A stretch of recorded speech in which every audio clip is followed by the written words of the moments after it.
মনোজ্ঞ সাংস্কৃতিক আয়োজনে গতকাল সন্ধ্যায় উৎসবমুখর ছিল Pilkhana. Border guard Bangladesh BGB এবং এটিএন বাংলার যৌথ আয়োজনে বিজিবি সদর দপ্তরে অনুষ্ঠিত হয় সীমান্ত সন্ধ্যা।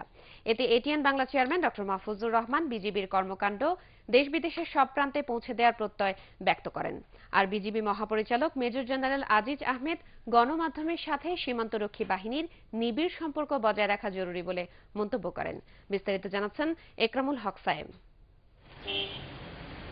2009 সালের 25 ফেব্রুয়ারি 57 জন সেনা কর্মকর্তা সহ 74 জনের মৃত্যু বিজিবি সদস্যদের হৃদয়ে যে ক্ষত তৈরি করেছিল তা পূরণ হবার নয়। তারপরও এগিয়ে যেতে হয়, দেশমাতৃকার মহান দায়িত্ব পালনে রাখতে হয় দৃঢ় ভূমিকা। সেজন্যই প্রয়োজন প্রেরণা আর উৎসবের। পিলখানার নৃশংস হত্যাকাণ্ডের পর এবারই প্রথম সবচেয়ে বড় উৎসবে উচ্ছ্বসিত ছিল বিজিবি সদস্যরা।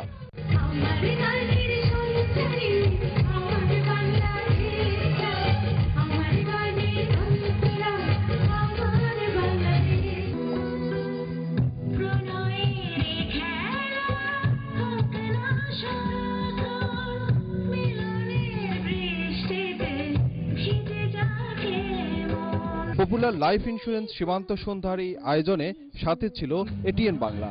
শাকিলা জাফর, রবি চৌধুরী সহ খ্যাতনামা শিল্পীদের গান, নৃত্য প্যারেড গ্রাউন্ড ছাপিয়ে উষ্ণতা ছড়িয়েছিল পুরো পিলখানা জুড়ে।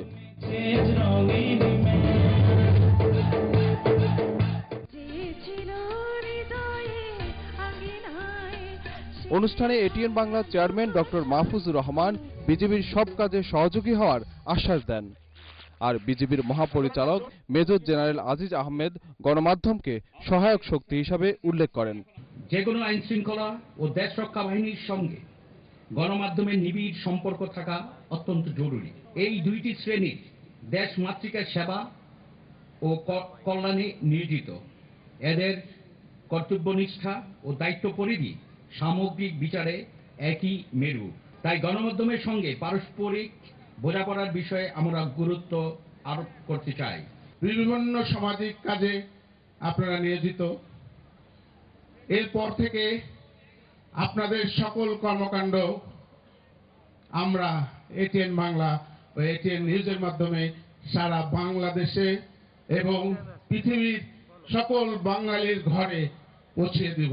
সীমান্ত সন্ধ্যায় এটিএন বাংলা চেয়ারম্যান এবং বিজিবির মহাপরিচালক পরস্পরের মধ্যে ক্রেস্ট বিতরণ করেন।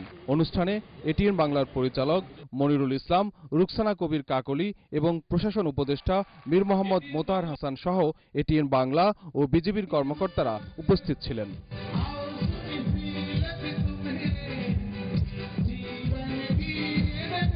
ইকরামুল হক সায়েম, এটিএন বাংলা, ঢাকা।